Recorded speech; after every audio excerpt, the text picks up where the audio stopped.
roundtable on poetry made by all, collective surrealist activity and surrealist practice as research for ISSS Surrealism's 2021.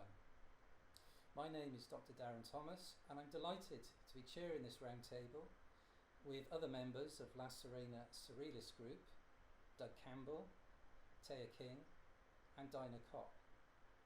Each of us has been involved in surrealist collective activity with other surrealist groups and individuals for many years. More detailed biographies of individual members are available on our blog, and more details on that later. The main focus of this roundtable then is to explore the importance of collective surrealist activity, the poetry made by all, and the notion of surrealist practice as research, which is closely linked.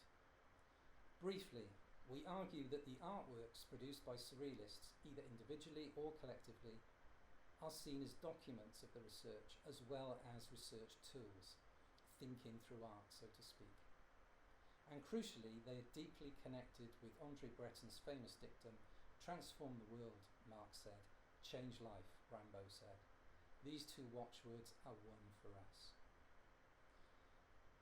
We will consider the above in relation to past and current surrealist groups, including our own, focusing in particular on some of our recent films, games, poems, collages and assemblages, and explore how each project was created and how it has enriched our ongoing research. Central to this roundtable are the contributions from the international surrealist community who have responded to an inquiry on collective activity, as well as contributing artworks. The questions covered are: 1. What is the special power of collective creativity? 2. What are the dangers of engaging in collective creativity? 3. Does collective creativity require collective improvisation? And 4. What are the effects of space, location and time, duration, on collective creativity? So I'm going to give a brief timeline now of collective creativity in historical surrealism and unpack the quote, "poetry made by all." The significance of Lautréamont's "poetry made by all" for the original surrealist group and those that followed in Belgium, Czechoslovakia, Britain, America, Japan and elsewhere was partly seen as a riposte to the image of the romantic genius or exceptional artist, and partly a moving away from the cult of the individual to embracing a form of collective expression and identity. Automatic poetry, for example, is accessible to everyone, regardless of talent or training, and other collective activities, such as the Exquisite Corpse and collective poems, for example, encourage a communal expression and collective identity. The various games also built on this sense of community, the coming together around a collective set of ideas and experiences. Allied with this was, as mentioned earlier, an adherence to a shared political programme, where self-expression is linked with collective expression and transformation. A quote from Breton gives a flavour of what the collective activities meant to him and the surrealist group.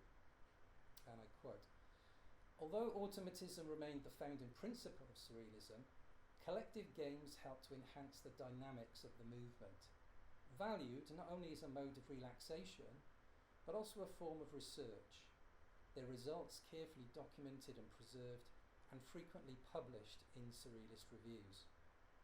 These games were also a means to reinforce the collective identity of the group." From the very beginning, surrealism has always sought to reinvent the world, both individually and collectively. As Breton et al. Take up elsewhere, what is central to each is the dialectical notion of acknowledging and seeking to reconcile the old antinomies that represent the interaction and interpenetration of the interior and exterior realities worlds.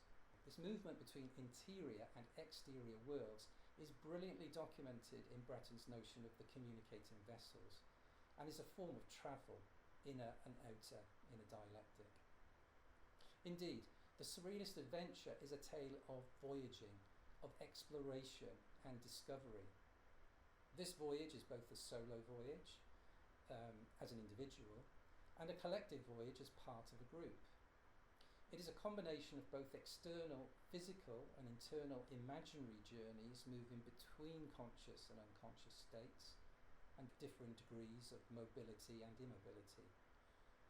These pairings, as well as others, are indicative of and crucial for Surrealist practice, challenging, crossing and remapping the borders and boundaries of place, time and identity. These encounters and crossings are indicative of convulsive voyaging, as we term it, and convulsive identity. In the case of collective voyaging, we would suggest that individual identity is more fluid, merging at times with the identities of the other group members. Usefully, Matthias Forchage speaks of an over-individual sensibility to describe what happens when groups take part in collective activities. The individual contributions to group projects, such as games, collective poems, etc., become difficult to ascertain as they're created in such a transpersonal way that each contribution is influenced by that of the rest of the group. So it's difficult to tell who contributed what. Patrick Lepetit's use of the term egregore is instructive in this regard. He introduces this occult notion in relation to the idea of surrealism as a discrete, if not secret society, and quotes various sources to explain this fascinating idea. For example, one of these, Pierre Mabille, remarks that, "I call the human group that is endowed with a personality that is different from that of the individuals who form it an egregore, a word formerly used by hermeticists." Lepetit includes a neat summary of Jean-Jacques Lebel's account of Breton's thoughts on the egregore, defining it as the collective psychic being that permits each active participant to surpass his own subjectivity by intensifying it to the maximum possible extent in order to attain a radical state of intersubjectivity. Central to the Surrealist Adventure, as mentioned earlier, is the notion of surrealism as a form of research, or Surrealist practice as research. In other words, the artworks created are both research tools and documents of research. The Surrealists are seen as artist researchers. And I repeat, Surrealism is not an art movement. Art is seen as just being one method among many to explore Surrealist ideas, and is therefore not to be treated any differently from other research methods, and ultimately connected, as again we've said before, to a much wider political, philosophical, and ultimately revolutionary programme. In this sense, it is argued that Surrealists have created and used an array of media as research in pursuit of their investigations, in the hope of enlarging and transforming their own, as well as the audience's vision of reality. Recent scholarship on surrealism lends support to such an argument and perhaps signals a shift away from art historical approaches that discuss surrealism as an artistic school or embodying a certain style or aesthetic. For example, Walter Adamson speaks of the surrealist project of art as research. Gavin Parkinson refers to the surrealists as international communities that were research-driven and experimental. Raihan Kadri uses a similar tack, describing surrealism as a field of investigation. Its propositions were meant to be put into action, conceived as the basis for experiments and further inquiry, on a parallel path with science. As Michael Sheringham makes clear, the artwork can only be an experiment, an activity, its residue or record. Nazia is not a work of art, but a logbook, the register of an experience. In fact, the notion of surrealism, as in Stephen Harris's words, experimental research, conceptualized as a kind of science, contributing to a greater knowledge of human thought, is clearly at the centre of surrealist thought from its inception. Significantly, though, this knowledge, interpretation, is not an end in itself, but wedded to transformation, action, in the service of the revolution.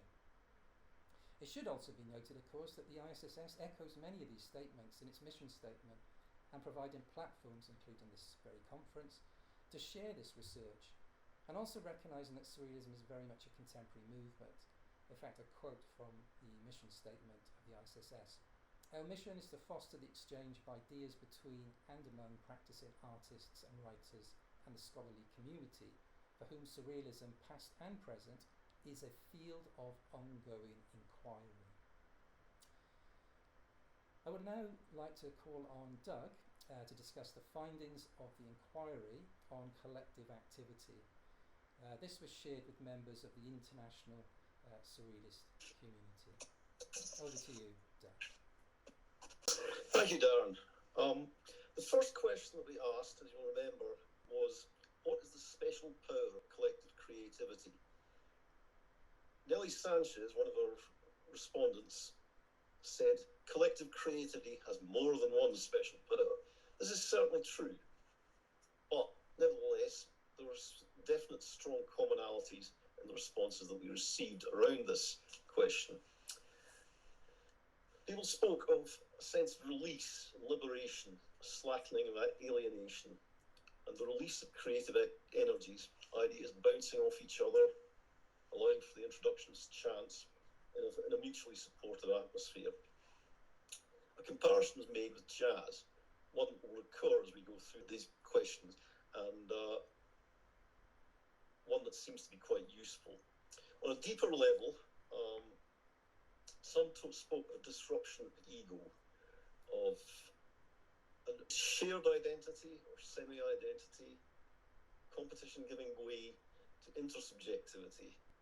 This is creating a situation in which the individual alienated consumer model of identity gives way to a more radical, open, egalitarian intersubjectivity. And many feel that this has a profound subversive potential for the rest of our lives.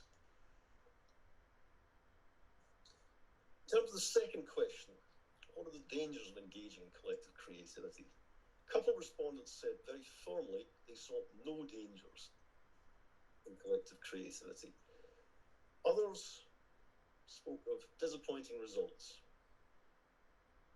The collective intersubjectivity producing cliches, disappointing, exquisite corpse. It was pointed out that for fragile artistic egos, the very idea of engaging in collectivity could be threatening. In the process of doing collective work, there was also seen to be a risk. Some individuals would dominate and others would not be heard. Reciprocity, giving up the ego, was seen as essential. If this breaks down, there was a threat of the failure of the collective project or of the collective itself. In short, if you engage in collective activity of any kind, there is a risk that you're going to lose friends. For me, I regard that as a fairly serious danger. Moving on to the third question, does collective creativity require collective improvisation? Again, there was a split response on this. Some said very firmly that it was absolutely essential. Others felt that there were benefits, sometimes in structure and limits. There were definite benefits in being in the same place at the same time. And comparisons were made with music, where that kind of simultaneity is essential. There is no substitute for it. The jazz metaphor expanded into looking at contrasts between free jazz, which is more or less total improvisation in the space, and more traditional or straight-ahead forms of jazz, where improvisation is contained within a structure of trading solos around an agreed-upon song or theme, which is always returned to. I think one of the things that I took from all of this was that the model of band of musicians is perhaps a better model for how a surrealist group works than others that have been suggested. In the past, it's been compared to a secret society, an initiated esoteric order, or even a band of Grail Knights. For me, this doesn't work, because none of these models work, because we are talking about an egalitarian setup, which is not elite. However, as with a group of musicians, you cannot simply turn up and expect to be involved. There has to be mutual consent around membership of the group and participation in the group. And this will come together under the principles of surrealism. The final question is, what are the effects of space or location and time, duration on collective creativity? This was in part stimulated by a recent pamphlet by Matthias Forshager, which Secrets and Journeys, which is in part an impassioned defence of the surrealist group as a group of co-located individuals, usually within a city, meeting regularly in the same place in an open-ended manner, face-to-face, as an ongoing investigation of the group, of the environment, and of life itself. And I'm certainly not here to argue with the depth of the discoveries that arise out of such a method, but I feel it's not the entire story. There are other things going on. People have approached surrealism in different ways in the past and continue to do so. Many of the respondents agreed that people being in the same place at the same time is essential. Others, as has been mentioned, welcome constraints of time and place. The comparison was made between automatic writing and absolute free improvisation within a group, which may be useful. This was ultimately abandoned by the surrealist group in favour of more structured explorations. It was also pointed out that chance can arrive in situations where people are working together in the same time and space, but it equally applies where people are working by mail or online, and so on and so forth. If there was a consensus at all, it was that surrealists should be open to any methods that seem appropriate and that fall within the basic principles of surrealism. And in summary, as long as it's free, agreed upon by all, and open-ended as possible, surrealism should be pursued by any means necessary. Thank you so much for that, Doug. It's clear from the responses that collective activity is still a key component of contemporary surrealism. We will consider the implications of these findings in a bit more detail later. Before we do that, we will turn to the collective activities of La Sirena and hear from each of the group. We would suggest that Breton's reading of the egregore, which I mentioned earlier, is very close to our own sense of collective identity and is emblematized in the figure of La Sirena, which we created collectively. In fact, it was as part of a game. So the talisman was created through what we refer to as the collective collage assemblage game. This followed a group discussion on the figure of La Sirena, but also hybrid creatures and identities, which we're very, very close to. Each member was emailed an image and responded to it analogically, creating their own response, which was then sent to the next player as in a chain or a voyage of transformation. Once we had all contributed our siren, we discussed our findings, then merged these together to form the La Sirena talisman. The solo voyage becoming a collective voyage, a collective expression of the whole group. We would argue that from the very beginning of the group's inception, we've championed intersubjectivity and collectivity, which is enshrined in the group's manifesto, which you can read on our blog. Difference and otherness are celebrated, and the figure of the siren, like other monstrous hybrid identities, and this is taken from the manifesto, I should say, that we are drawn to, underscores our belief in the notion that identity is not fixed but fluid, multiple, contested, shifting, in a state of eternal becoming, convulsive. The creation of the manifesto involved each of us submitting a text, including our individual thoughts on how we envisaged the group. We then shared these with the other members and highlighted the sections we felt best reflected our collective beliefs.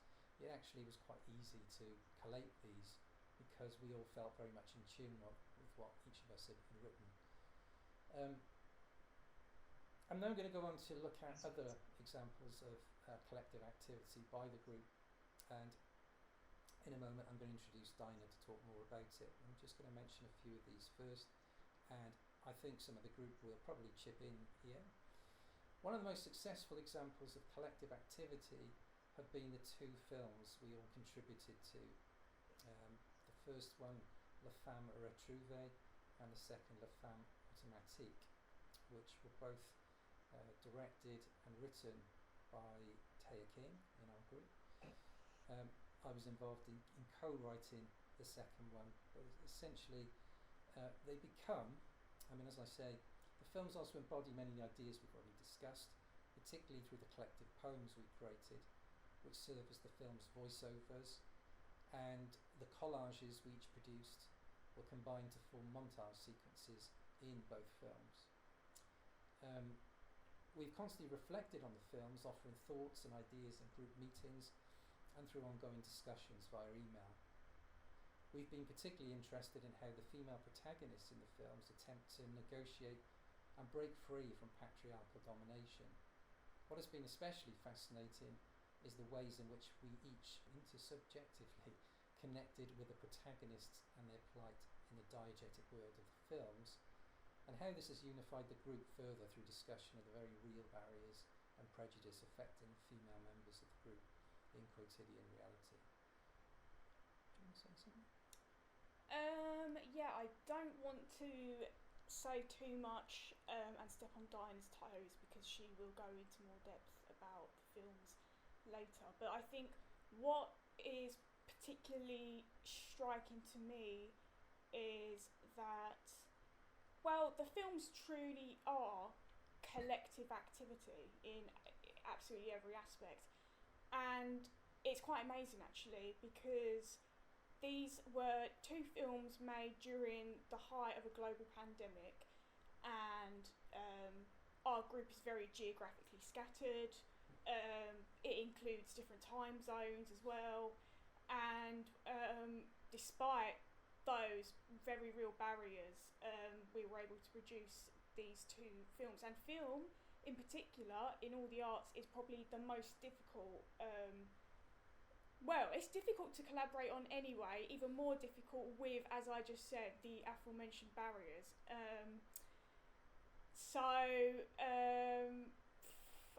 Again, I don't want to go into too much depth, but the idea that, particularly for La Femme Automatique, which had a soundtrack, the idea that we were able to collaborate on audio, for example, is something quite amazing, as you would expect musicians and people collaborating on audio to have to be geographically in the same location and in the same time zone to really sort of experience those chance encounters and things like that. So that's one barrier that we overcame during the making of that particular film. But it's also the idea as well that that we were able to produce the visuals as well, live action. Me and Darren were able to collaborate on live action, and we were able to collaborate as a group on the still images as well that appear in both films in the montage sequences. So sort of at every level of the filmmaking process for both films, there was absolute collaboration and collectivity. So I would say those are two very for me pertinent examples of the egregore figure sort of coming through in our films. Okay, thank you for that. I'm just going to mention another successful example of collective activity has been the Where Do the Sirens Meet project, which also involved us negotiating collectively with our research on sirens and hybrid creatures. We were interested in exploring the places that the sirens travel to and how we as a group intersubjectively travel through the sirens we create but also through each other's. The collective poem we wrote is probably the most concentrated expression of this collective voice that voyages between the self and other via the totemic sirens we inhabit and who inhabit us. This work on the sirens would be developed further for the Peculiar Mormorid article, which was on the theme of the reinvention of travel, and we contributed the article, which involved various images as well for that, and an essay. And also stemming from that, we put out a call to the international surrealist community and friends via our blog for others to contribute their own siren images, which they've done, which are fantastic. Okay, I'm now going to introduce you to Dinah, who's going to take us through some more examples of collective activity by La Sirena. So I'm going to hand you over to Dinah now. Hello, everyone. Okay, let me discuss first that we are a diverse group of surrealists. Doug Campbell comes from Edinburgh, Scotland, and still lives there, has a background in IT, got started in surrealism through the Lead Surrealist group in the 90s, and has been involved with the international surrealist movement since then. He was in a noise band and part of the punk scene in Edinburgh. Darren Thomas studied surrealism in film, literature, and drama. His PhD was on border crossings, re-representing gender in surrealist film at Queen Mary University of London, and currently teaches at South Essex College. Taya King is English, has a BA in film studies, and is currently at Goldsmiths, University of London, doing her master's. She's working on her original mirror gaze theory in her postgraduate dissertation. We'll discuss her short films here, and you can view them on YouTube.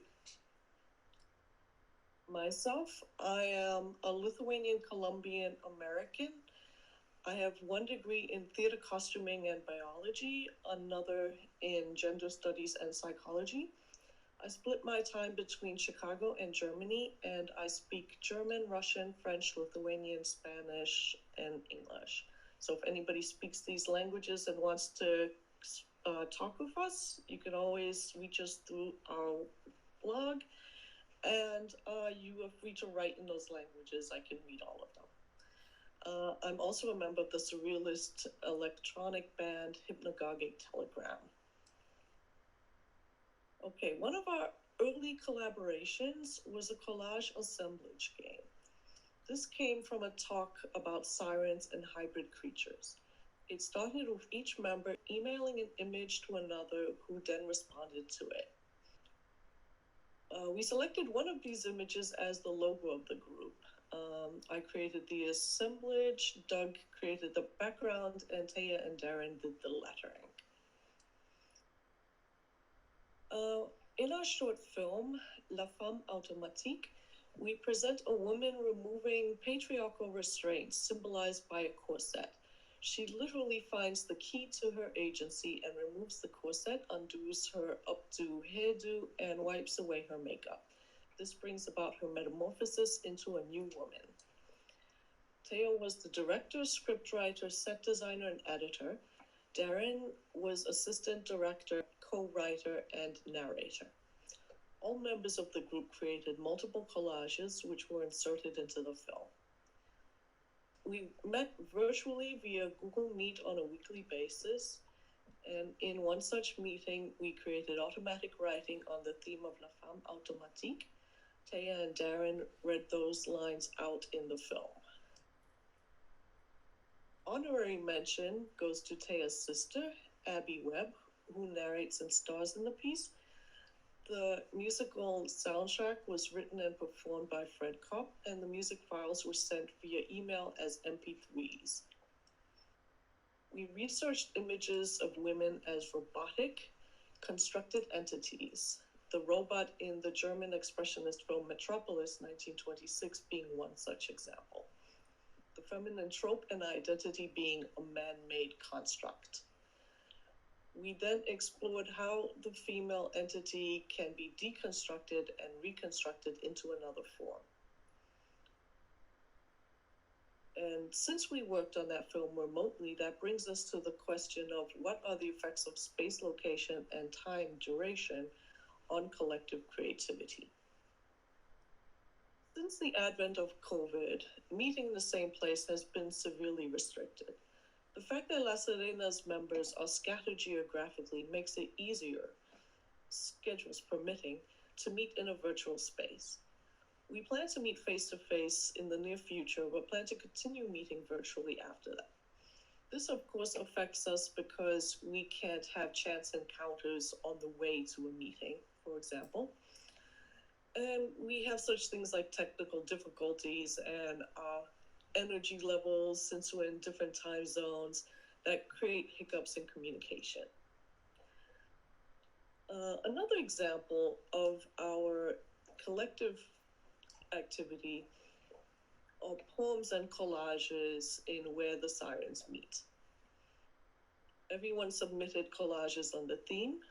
We envisioned the undersea realm where the sirens travel and where they spend their time, somewhere under the ocean near the private islands of the legendary Soviet-born dancer Rudolf Nureyev, which were located off of Italy's coast.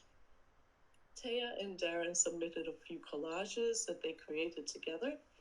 These pieces can be seen in Peculiar Mormored's 10th issue in the Reinvention of Travel, Fall 2021.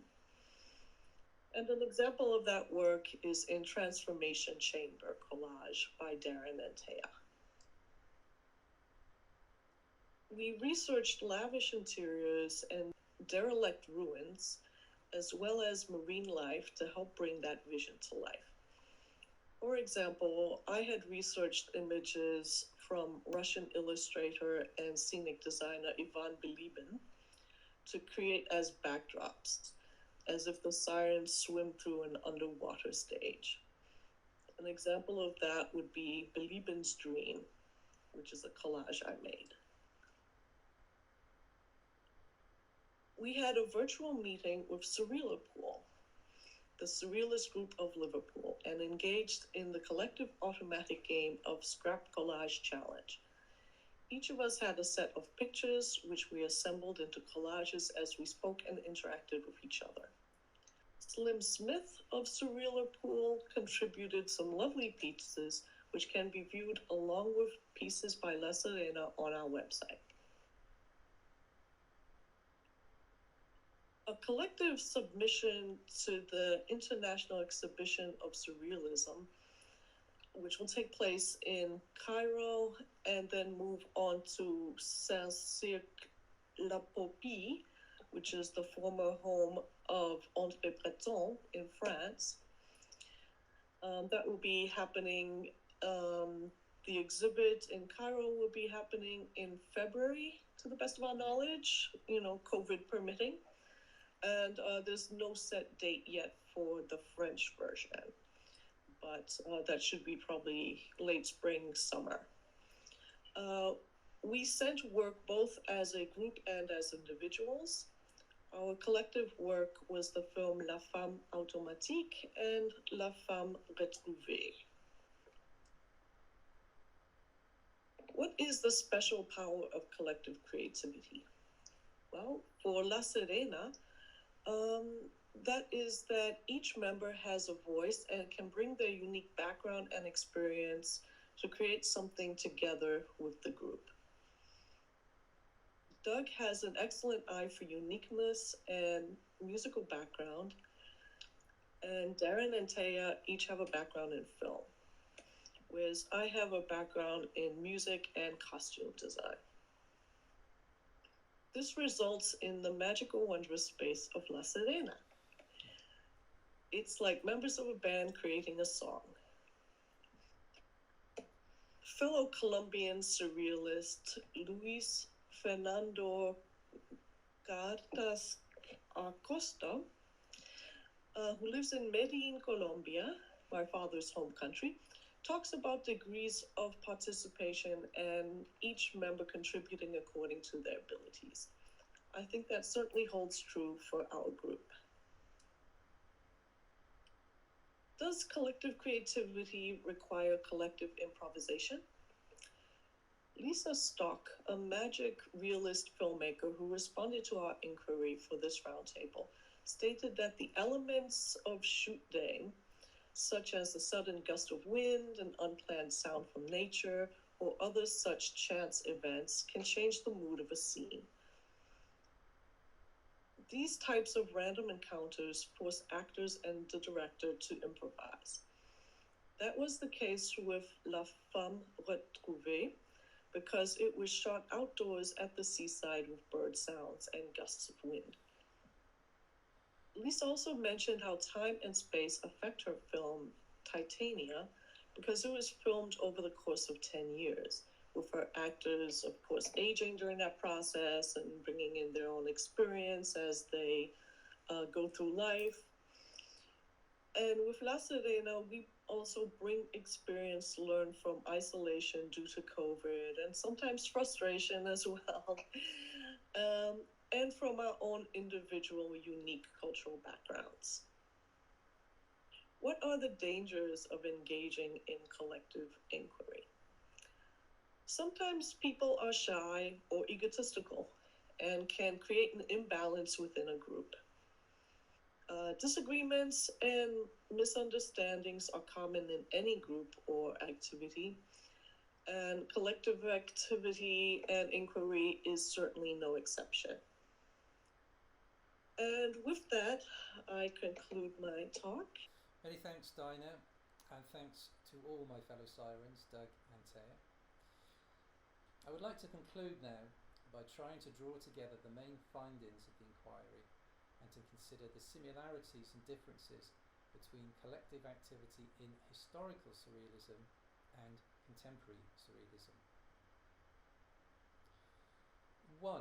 It would seem that collective activity is and has been a central current in surrealist activity and is very much alive and well for contemporary surrealism. 2. Despite the various arguments about meeting physically, virtually, or the specifying of particular spaces, the different ways of doing collective activity are all valid in our opinion. 3. For La Sirena, as we have suggested, despite not being able to meet physically on a regular basis, this has not hampered our collective activity and we've been able to operate effectively. And 4.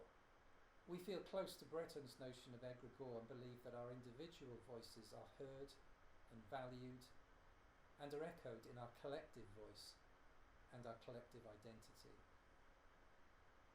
Egregore, closely linked with intersubjectivity and collectivity, transformation, convulsive identity and becoming, are all linked to the notion of travel, voyaging, exploration, discovery.